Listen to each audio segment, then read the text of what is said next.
What's going on, guys? It's Nick here, back with another video. Happy Thanksgiving to everyone. We've got 3 games today, 1 game tomorrow, 11 games on Sunday, and then 1 more on Monday. Start things off with the 12:30 Eastern game today. Bears at Lions, 48.5 point total. Lions 10-point home favorites. For the Bears, as we've discussed over the last month or so, the Lions have been improving on defense as the season has gone along, but they are still a wide receiver funnel. You cannot run on them. They do shut down tight end production. And so while they force bottom 10 efficiency to wide receivers, they're also allowing the second most schedule adjusted targets to the position. So you can still see a big game from a wide receiver against them. It's just going to take heavy volume. It's worth noting that slot wide receivers have a better matchup than outside wide receivers. But again, it's more of a volume-based thing. If you're the wide receiver getting peppered with targets, you can be less efficient and still have a good game. On a week where 0 teams are on bye, no one on this offense is a must start. And realistically, no one's even like that strong of a start. I'd say Swift is probably the closest to that, but his matchup is absolutely terrible. He's only the running back 24. For a lot of you, that means you're starting him, but a really bad matchup for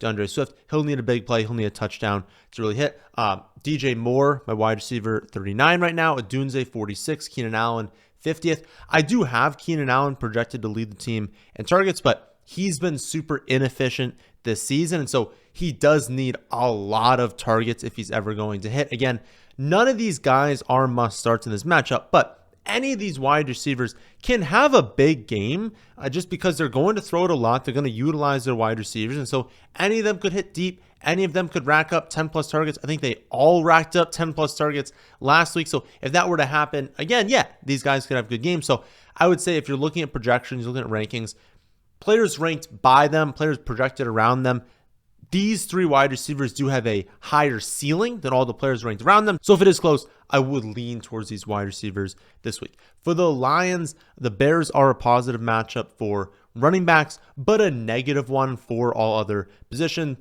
Gibbs, Monty, Amon-Ra St. Brown, all must starts. Laporta is my 10 and 13 right now. Goff is my quarterback, 11. J-Mo is my wide receiver, 28. It sort of depends who else you have with those 3. They're not must starts because the Bears do have a very strong defense. They did sell out to stop Justin Jefferson last week, and so maybe they do the same thing with Amon-Ra St. Brown, and maybe that leads to a big game from Jameson Williams. But ultimately, those 3 are more just fringe options this week since it's a tougher matchup than average, than usual. And then also, again, you don't have anyone on bye. So you should feel pretty decent about your starting options this week. Next up, 4:30 game, Giants at Cowboys. This game is a very low 37-point total. Cowboys 3.5 point home favorites. For the Giants, Tommy DeVito is awful. He's also dealing with an injury right now. I don't think he's flying down with the team. I think he's going to fly down a little bit later. So we will see. Maybe we get Drew Lock starting, but that's something we just won't know probably until tomorrow morning. I'd imagine we find out. Or I'm recording this obviously on Wednesday. For tomorrow morning for you guys, or I guess today for you guys. Only 2 players that really matter though on this team. Like, you're not starting Tommy DeVito. If they change to Drew Lock, I think it's an upgrade personally. I think it helps, but it doesn't change the fact that it's like the only 2 players you're starting on this team are Tyron Tracy Jr. and Malik Neighbors. Like, you're not going to anyone else. Wanda has a good target share, but he catches the ball like 3 yards downfield and hopes to get 5 yards after that. Like, it's just, there's no real upside with him. It's only Tracy and Neighbors. I'd say Neighbors an auto start. Definitely not a lock to produce a very big game, but he's probably going to have around 5 or 6 receptions. If he has a good game, he can bust up to 7 or 8 receptions. He's always a threat to score a long touchdown. So I think if you have him, you're probably just playing him this week, but he's not going to project amazingly. And then Tyron Tracy Jr., he had a dud last week. That was due to lack of volume, and the lack of volume was because he fumbled. It was the 2nd consecutive game losing a fumble. I think he lost it at the goal line as well. It kind of compounds things.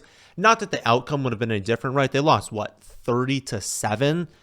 But it's not great, right? If you're a rookie losing a fumble in back-to-back games, especially, you have that risk that he could fumble in this game, and then he's on the bench, right? He's not getting back into the game if he fumbles and loses it for 3 consecutive games.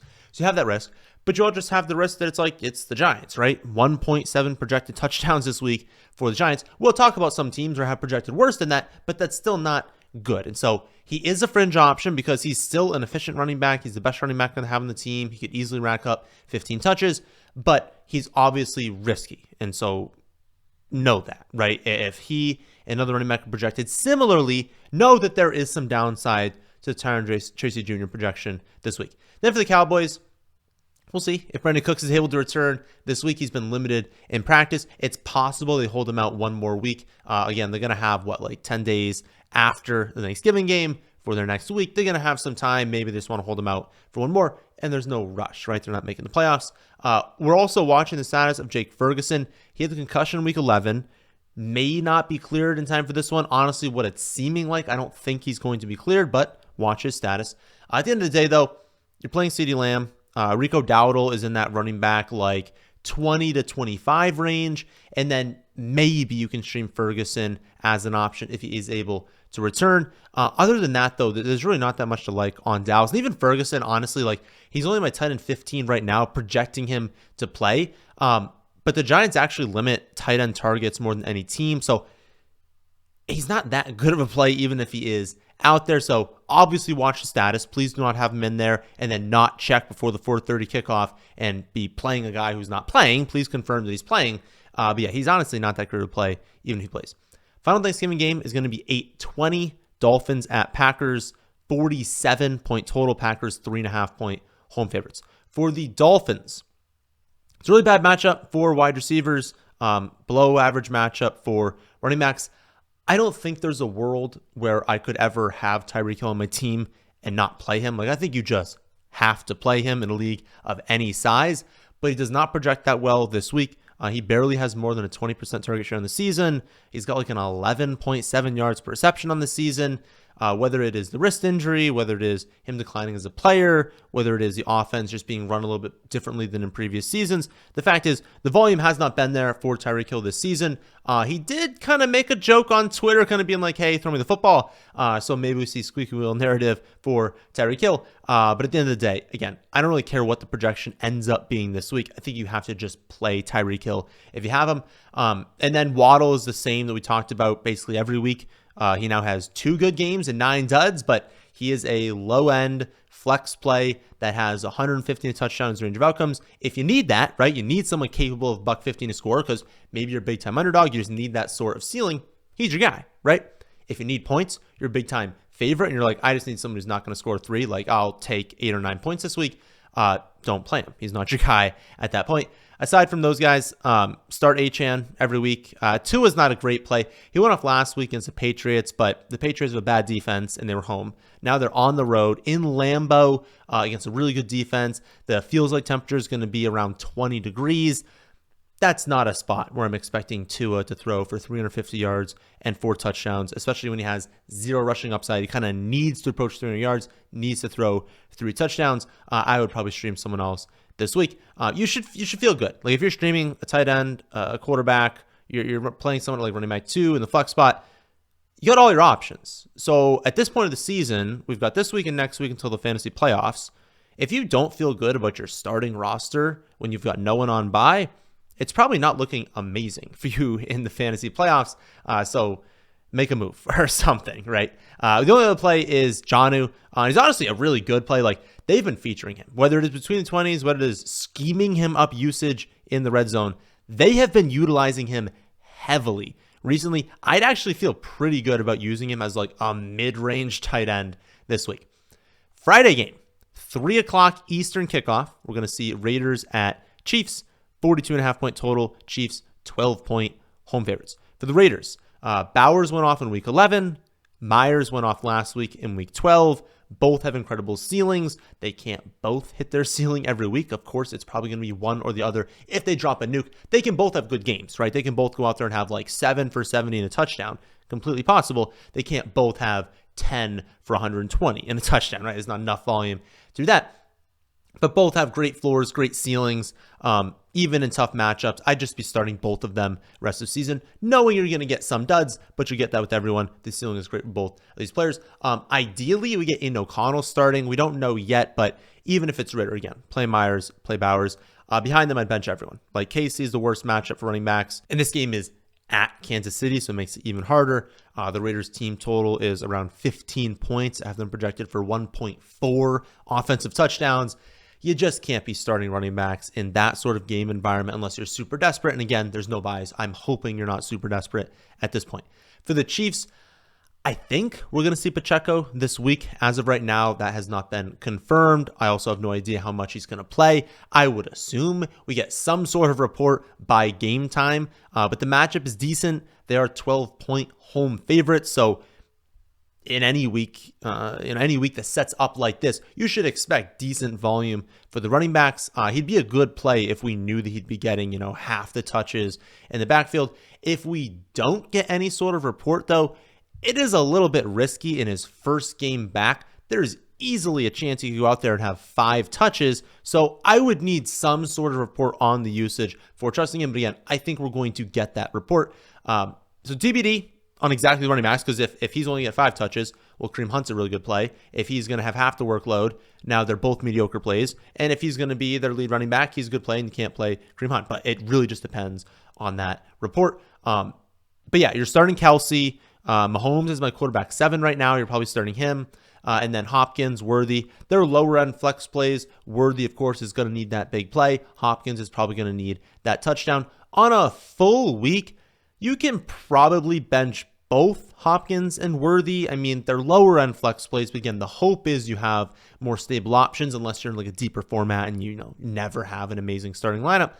But on a full week, you can definitely bench them and not feel like bad about it. But I just wouldn't feel bad either way. Like they're projected for 1 or 3.15 offensive touchdowns. They're guys that will be utilized in the red zone. There's easily a chance that one of them scores a touchdown. So don't feel bad if you have to use Hopkins or Worthy in the flex spot, but you definitely don't need to play them this week. On to Sunday games. Start off with a really good one. Chargers at Falcons, 47.5-point total. Chargers, 2-point road favorites. For the Chargers, Dobbins is going to miss some time with the knee injury, so he's not going to play this week. He's probably not going to play next week as well. I'm thinking they're going to keep holding him out as long as they can. If they keep playing well, they can secure a playoff spot. You'd think that they hold him out, but it's a brutal division, right? And so they're kind of fighting for leading the division, but they're also fighting for a wild card spot. And so they're going to need to bring him back in those final weeks if it's kind of close for them making the playoffs. But regardless, not going to play this week. So Gus is in line for a pretty solid usage. I would assume both Vidal and Haskins are active behind him. I do think there's some variance to the usage this week. I think it's pretty much a lock that Gus is the lead back. I don't think that's something that we can debate. He's going to be the lead back unless he goes out there and he has like 7 carries for 7 yards and one of the backups is just ripping off nice runs. They'll utilize the backup, right? They'll switch it up. I think the variance is how do they perform, right? Dobbins was averaging 4.8 yards per carry on the season. Gus is at 3.3. Vidal is at 2.4 and Haskins is at 2. Like they are not playing well this season besides Dobbins. And so if they can't get anything going on the ground, they could easily just be like, you know what? We'll use it sometimes. We'll use these backs a little bit, but they stink. They're just not playing very well. Let's just throw it. And so if that happens, there's a chance that none of the running backs really do all that much.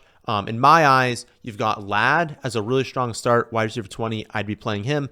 Herbert's a really good streaming option. Right now, he's grading out as my quarterback 14, but he's got some good mobility. Like I said, there's a chance that they just lean more pass heavy without Dobbins, and so I think he's got upside on that quarterback 14 right now. I wouldn't be surprised if by the end of the week I have him closer to quarterback 10, quarterback 11. Behind those two, again, Gus, solid play. Running back 30 right now, though. It's tough to project him amazingly. Disley, tight end 18. Not a ton of upside for him, but if they lean more pass heavy, that helps. I really just think it comes down to the news we get on Gus. If he's going to be that cleared lead running back, I'll bump him up. Maybe he gets to like running back, 23 to 25 range. If it seems like they are actually going to roll the committee, though, I could bump him down a little bit. I will say that there's more upside with Gus than the general running back range. So surrounding the running back 30 are running backs that are not that good, that don't really have any sort of ceiling. there's a chance that Gus goes out there. He averages 4.5 yards per carry. He scores 2 touchdowns on the ground. He's a clear lead back getting like 15 carries. And you're like, oh, how could I not play Gus Edwards in a spot like this? So good upside for the running back 30, but on average, he's not projected to have that great of a game. And then I wouldn't play Quentin Johnson. I wouldn't play Palmer. There's not enough teams out. There's no teams out. There's not enough, not enough need, I guess, to go to fringe options this week. For the Falcons, Bijan, London, must starts. Mooney, strong start. Kyle Pitts is like a high-end tight end too. Pitts and Mooney really just comes down to what else you have. But the Falcons are at home. Their team total is solid. The Chargers have a good defense, but they're not like an awful matchup for wide receivers or tight ends. I'd be totally fine playing Darnell Mooney in the flex spot this week. I'd be totally fine playing Kyle Pitts in tight end spot. They're coming off of their bye. Like, this is still a good spot. It's a good game environment. And if you just wanted to lean towards a player in this game, I'd have no problem doing that. And if you wanted to stream Kirk Cousins, you could do that as well. He's not projecting amazingly. And again, the odds are Kirk Cousins has not been your clear-cut quarterback one. The odds are you've been streaming him with someone else. And I would say this week, maybe go with that someone else. Depends on who it is, though. Next up, we've got the Texans at the Jaguars, 43.5-point total. Texans only 5-point road favorites right now. To me, that indicates that Vegas is projecting Trevor Lawrence to play this week. For the Texans, Mixon, Nico have to start them every week. CJ Stroud, really good start. He's projecting really well this week. Tank Dell, flex option. Really just the Jaguars have a terrible defense. And if we actually do get Trevor Lawrence back, if we do get Tank Bigsby back, there's a better chance that Jacksonville can like stay in the game. And basically there's two outcomes, right? There's the outcome that, because I don't think Jacksonville like destroys the Texans. That would be a very weird outcome. And there probably needs to be a Stroud injury for that to happen. So you have one outcome where the spread is correct. It's roughly a 1-score game. The Texans don't have any like garbage time, but they're scoring a decent amount of points. And you look at the end of the day and you're like, yeah, I mean, you had Mixon getting all of the running back touches. You had most of the offense flowing through like 2 pass catchers. So all of them ended up being really good plays. Or you have the outcome where there is blowout time late, but it's because the Texans scored like 4 or 5 touchdowns and the Jaguars couldn't keep pace. But it's like at that point, you got 4 or 5 touchdowns. You probably scored with one of your guys, so you're probably fine. So either way, I think, Texans offensive players are looking really good this week. For the Jaguars, again, my assumption right now is that Tank's going to be back and that Trevor Lawrence is going to be back as well. That kind of turns things into a gross committee for Tank Bigsby and Etienne. And then for Trevor Lawrence, I don't think you can really play him rest of season. Like Christian Kirk is done. Gabe Davis is done. He's got Brian Thomas Jr., who can easily hit deep. And I honestly think like if Trevor Lawrence plays, you're starting Evan Ingram. You're starting Brian Thomas Jr. because they have significant upside this week. But I don't think their upside is enough for you to really want to play Trevor Lawrence. I don't think he's that great of a play moving forward. If Lawrence is out, I would say that, Brian Thomas Jr., Evan Ingram, they're not must starts, but they're still decent starts. They're still strong starts. You just got to know the floor and the ceiling go way down if you go from Trevor Lawrence to Mac Jones. And at that point, I'd probably avoid both running backs because the expectation of this offense would just go down as a whole. If you've got Lawrence, the scoring expectation is at least higher. So these running backs will, be much more likely to score a touchdown, have a better game. They're probably both in that running back like 30 to 35 range, though, if Trevor Lawrence plays. If he doesn't, maybe closer to like the 40s. Next up, we've got Titans at Commanders, 44.5-point total. Commanders, 5.5-point home favorites. For the Titans, the Commanders actually have a pretty solid defense now. Will Levis isn't very good, so I think the combination of that plus Levis, it's like you're probably just sticking to your studs here. But watch out for Tyjae Spears. If Spears is out, Pollard is once again a really strong start. Probably a must start in any game that Spears is out. If Spears plays, though, Pollard, much more of just a strong start. Drops from what would probably be around the running back 12, 13, 14 kind of range, drops to the running back like 19, 20 sort of range. And then Ridley, wide receiver 23 right now. I'd feel pretty good about using him. He's been really strong this season. He's had really good volume. The matchup is below average, but it's really not that bad. Then for the Commanders, I'm expecting both Eckler and Brian Robinson Jr. out, but I did see before recording on Wednesday, Brian Robinson Jr. was practicing. I haven't seen any sort of report on that practice, so I don't know if it was limited, full. If it was full, he's probably going to play. If it was limited, we still kind of just don't know. So just check the reports there, see what happens. Assuming he's out, we'll see McNichols as the lead back. I don't think featured, but pretty clearly will be the lead back. Titans are a poor matchup for running backs, but McNichols would have a good enough touch projection that, and a good enough touchdown expectation as well, that my initial projections when kind of having those running backs out, having him start, is the running back 27. He'd be viable as a lone running back 2 in the flex spot if you needed him. Of course, if Brian Robinson Jr. plays, you can't play McNichols, and you're probably playing Brian Robinson Jr. because if they trust him enough to throw him out there, you're hoping, still has a chance for sure of suffering a setback, but you're hoping that doesn't happen, and he'd probably project as like the running back 20 or so. Beyond the running backs, Jane Daniels must start, have to play him. McLaurin is my wide receiver 16 right now. Zach Ertz, tight end 13. Noah Brown, wide receiver 50. Ertz is a fairly low ceiling play, but he does typically get around 6 to 8 targets. He will get usage in the red zone. So a totally fine option to stream if you're just kind of hoping for like 7 to 9 points from your tight end. He's relatively likely to fall in that range. And then McLaurin, sort of a big play or bust option, and he does have the worst matchup on the team, but he's been great this season. He's been having that big play in a lot of games, so I think he's worth taking the risk on. I am starting in the league. I have him. Next up, we've got Cardinals at Vikings, 45-point total. Vikings, 3.5-point home favorites. For the Cardinals, Minnesota is an awful matchup for running backs, but a pretty good one for wide receivers and tight ends. James Conner has been losing touches to Trey Benson. He's still the lead back, and he's still got a pretty strong role in the receiving game.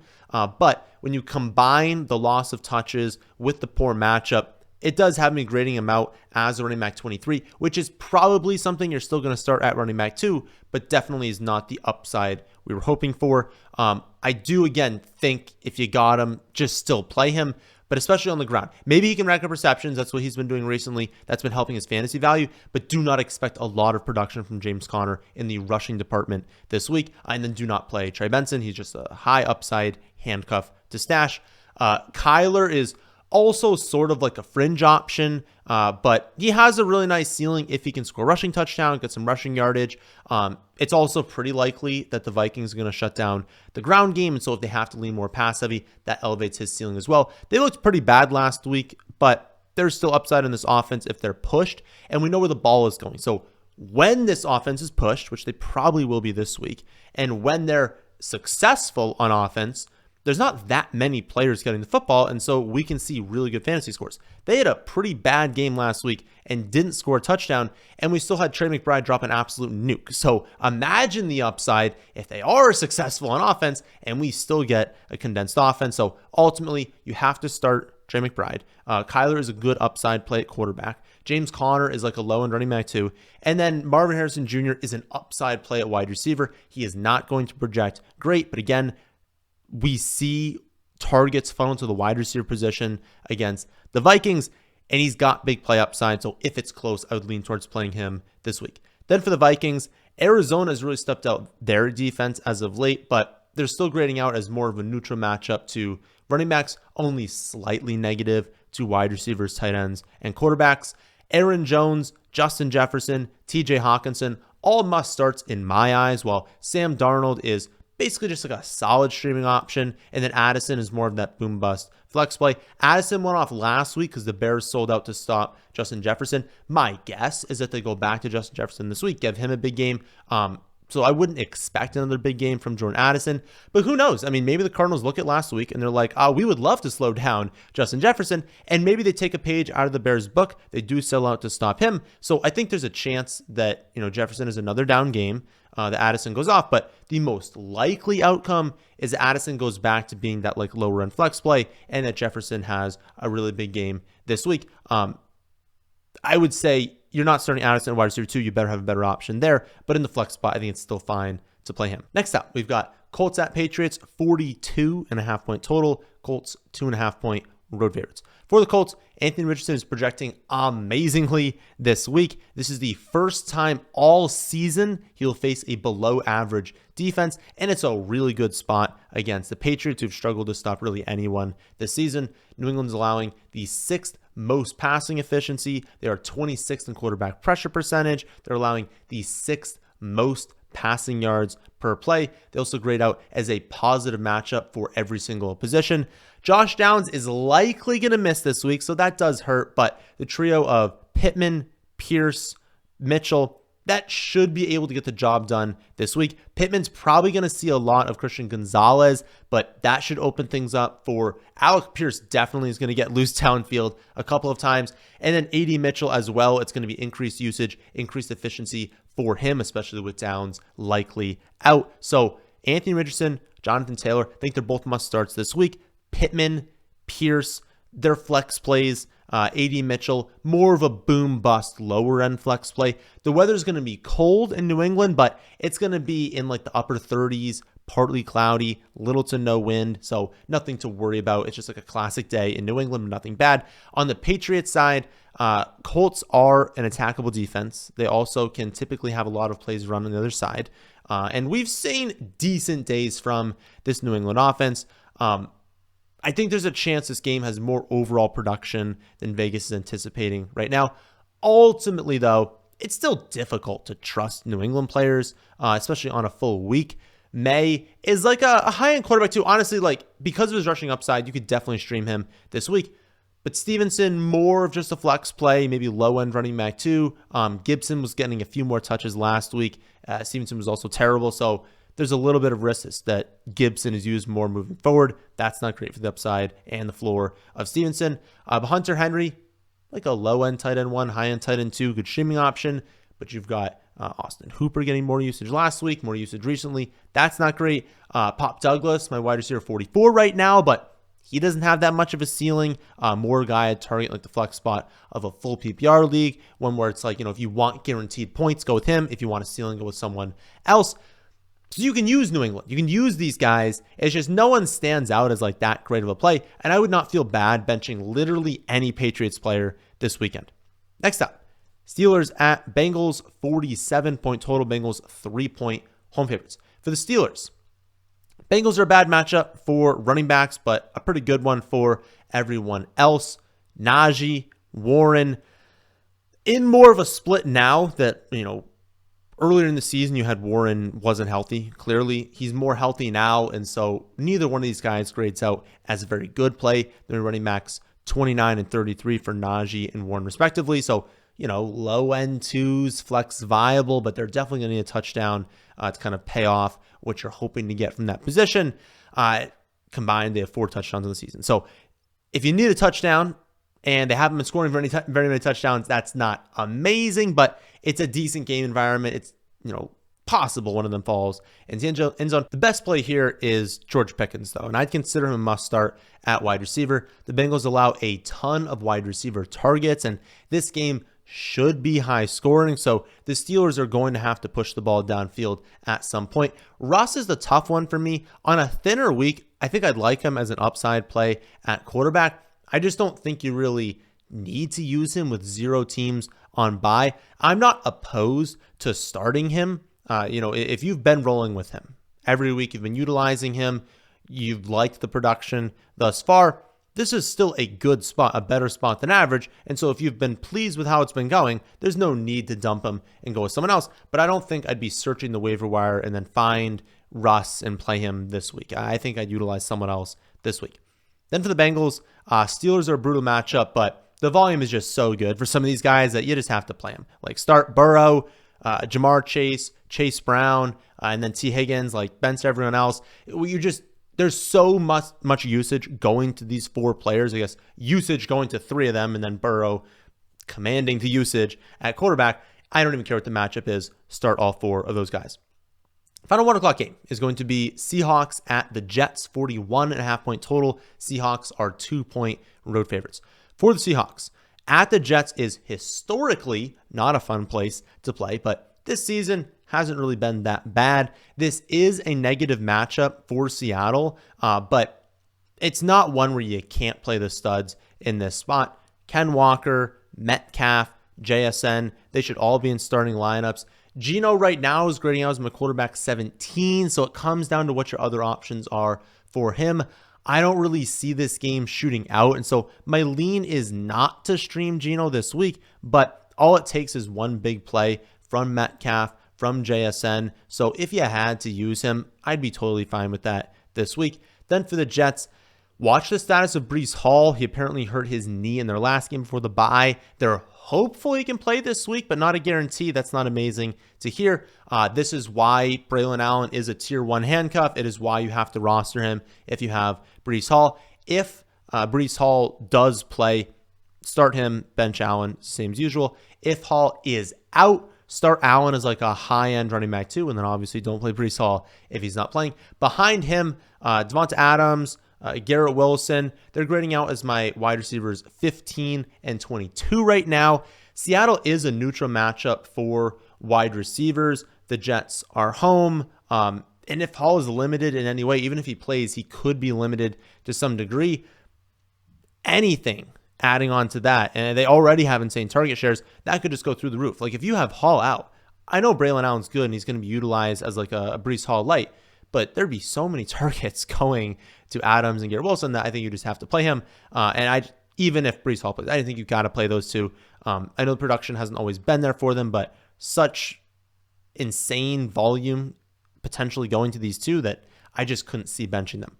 4 o'clock games kick off with Rams at Saints, 49-point total, Rams 3-point road favorites. For the Rams, every game moving forward is absolutely massive for them. All 4 teams in the NFC West are 6-5 or 5-6. So adding in that it's unlikely any of those 4 makes the wild card, you're only going to get one team from this division. And so wins are absolutely massive at this point. So while the Rams are still in the playoff hunt, which again they are right now, we should expect just obscene amounts of volume to flow through Kyren, Kupp, and Puka. All 3 auto starts until the Rams are eliminated. So hopefully they stay in contention till the end of the season. You need them winning games if you have these 3 and you're hoping that they are available in the fantasy playoffs. I think you're safe in week like 15 and probably 16 because given how close things are, it's unlikely they're completely eliminated by week 15 or 16, but it's more like week 17, with the 2 games left. There'd be a chance there if they start to lose a couple. So again, you really want them winning if you've got these guys. Only other play is Matthew Stafford. He's projecting pretty well this week. The Saints defense is pretty trash. They're allowing the 2nd most passing yards per game. They're generating sacks at the 8th lowest rate. The Rams have also been way more pass heavy in the red zone with Kupp and Puka back. That's obviously very important for Stafford's production. When those guys were out, that's when we had 1 million rushing touchdowns for Kyren. But with those 2 back, they're like, okay, well, we can utilize these guys in the red zone a lot more than we can utilize Tutu, Demarcus Robinson, I guess Ty Johnson right now. They're really not using Whittington anymore. But point is, they're going to go with Puka and they're going to go with Kupp in the red zone. So elevates the chances that Stafford can throw for 2 or 3 touchdowns. Good streaming option this week. On the Saints side, Kamara's a must start. And to be honest, so is Taysom Hill. Like with all of their running backs or all their wide receivers injured and some of the running backs injured as well, their plan is just to use Taysom Hill as a featured weapon. He's not dropping a nuke like he did 2 weeks ago, but he's got a decent chance of scoring a touchdown. He's going to get a few carries. He's going to get a few targets, and he's probably going to mix in for a pass attempt or 2. You add it all up at home in a dome. He's projecting as a clear top 7 tight end this week. Should be in starting lineups. Behind those 2, I don't think I'd play anyone. I know MVS is hit for long touchdown in back-to-back weeks, at least back-to-back weeks before their bye. He could absolutely hit again, but again, there's no teams on bye. If you are starting MVS, you're probably not making the playoffs. Next up, we've got Bucs at Panthers, 46.5-point total. Bucs 6-point road favorites. For the Bucs, Baker's been incredible. They're probably not going to run for 4 touchdowns like they did last week and throw for 0. I'm projecting them to score 3.22 offensive touchdowns on average. That is a very strong projection for an average outcome. It means that 4 touchdowns is well within the range of outcomes this week. As things stand right now, Baker's my quarterback 10. Otton is my tight end 7. Evans, wide receiver 18. Bucky Irving, running back 18. And then Rachaad White is my running back 26. All 5 of those have great matchups. They're all really strong plays. White is the only one that's on like the fringes, I guess, as a running back 26. But this is such a smash matchup for running backs that even, given how inefficient he's been on the ground this season, adding in the likelihood that we do have a winning game script for Tampa Bay, I would still feel pretty good about using him this week. Then for the Panthers, they also get a very positive matchup against a below average Bucs defense, and Bryce Young has been playing a lot better as of late. There is some upside in this spot. At the end of the day, though, you've got no teams on bye. Like, you're not starting Bryce Young at quarterback. You're not starting the backup tight ends, which are Jadavion Sanders out. I don't know how long he's going to be out there with that scary injury, but not going to be playing this week. And then you look at the wide receivers, and you're like, okay, I mean, Leggett is like projecting as the wide receiver 47. Maybe Thielen has an okay game. Maybe Coker is back this week. But it's like, these are all maybes. You're probably not going to get much production from these guys. And if you get production from someone, who knows who it's going to be. It really just is Chuba. Chuba's a low-end running back too. Bench everyone else. You can't play Jonathan Brooks until he actually gets some level of volume. So just keep playing Chuba until we see it from Brooks, and then you can go to Brooks if you've been stashing him. My take on the whole Brooks stash at this point is like, if you have Chuba, just keep doing that, right? The vast majority of you drafted both of them. Just keep Brooks, keep playing Chuba, and if we ever get a scenario where Brooks actually gets a lot of touches, you can pivot from Chuba to Brooks, but there's no point in rostering him all season, having Chuba and being like, oh no, I'm going to ditch him for what? For what? What is on free agency right now where you like absolutely need to go after them? It's unlikely that a starting option for the fantasy playoffs is on free agency. So it's like, just keep the handcuff, keep the stash. He's a very talented player. If they do choose to utilize him down the stretch of the season, you're going to want him on your team. It's like, if there's something you really, really want on free agency, someone made a mistake, they dropped a very good player. I heard someone say that, like, I don't know how this makes any sense, but the Jacoby Myers was dropped in their league. Obviously, if it's someone like that, drop Brooks in a heartbeat and go after Jacoby Myers. But the odds are, for the vast majority of you, free agency is very, very thin. There's not really anything on it. So unless you actually think you're starting that player, keep these handcuffs. They have a lot of upside. Think about Braylon Allen, right? I know I'm going off a tangent here. I'll get to the next game in a second. Think about Braylon Allen. It's like, you've been like, oh, can I just cut him at this point? It's like, the whole point is that they have a ton of upside if it ever becomes, an opportunity where they can start. That could be the case now for Braylon Allen, and you would have a high-end running back too. So unless there is something on free agency that you're actually going to start, don't just drop these handcuffs for wide receiver 4s being like, oh, I think they're a marginal upgrade. Are you going to play them? The answer is no. Keep the handcuffs. All right.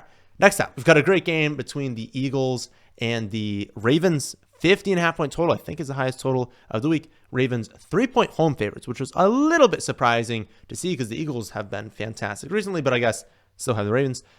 Eagles, same as always. Hurts, Saquon, Brown, obviously play them every week. Dallas Goedert is a strong start as a low-end tight end 1. If Devonta Smith is out again, he becomes closer to a must-play. And then Devonta Smith, if he does play this week, I don't know his status yet. If he does play, I think I'd play him in the flex spot. And then, if he's out, don't be going to like Dotson or Johnny Wilson. Then for the Ravens, Eagles are a pretty bad matchup. They've had a much stronger defense than I expected them to have this season. They now grade out as a very negative matchup for all 4 positions. So you're sticking to your studs in a matchup like this.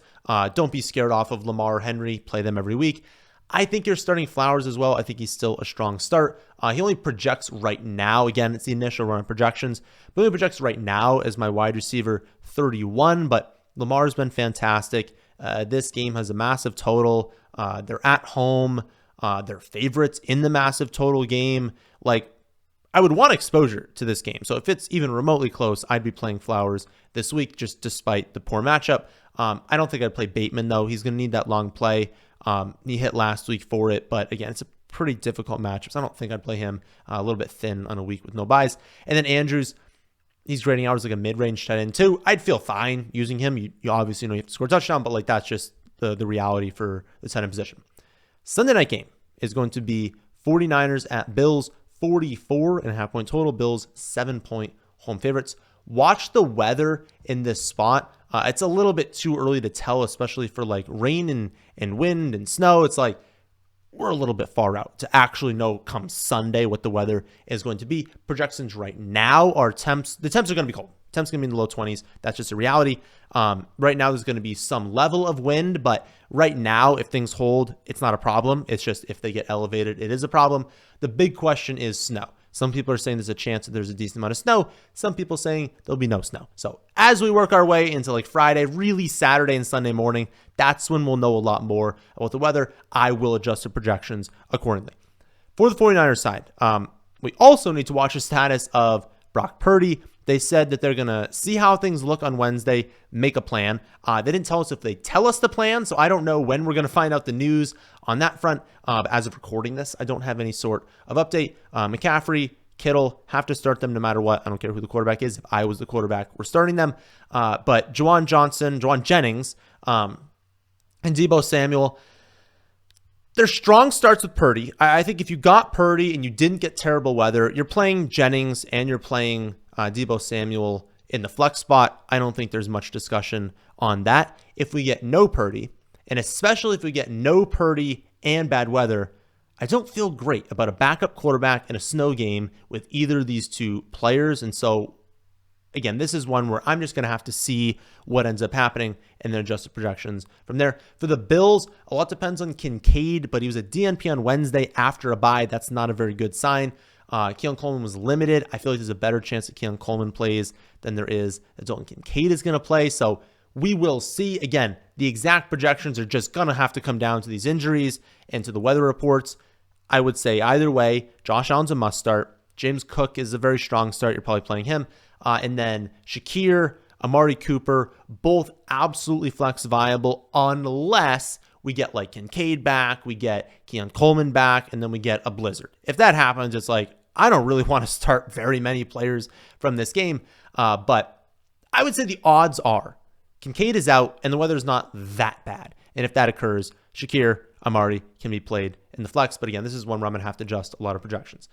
Final game of the week, Monday Night Football, Browns at Broncos, 42 point total. Broncos 5.5 point home favorites. For the Broncos at Denver, very difficult place to play, but Jameis Winston is God amongst men, and so don't ever underestimate him. He never projects amazingly because it's so difficult to actually project Jameis Winston. He's just one of those players who can go out there, throw 2 pick sixes, and then he's like, all right, let's go. And then he throws 45 pass attempts, 300 yards, ends up with 4 picks, but he had 3 touchdowns too. And you're like, well, what is happening out here? The production's great, but what is happening out here?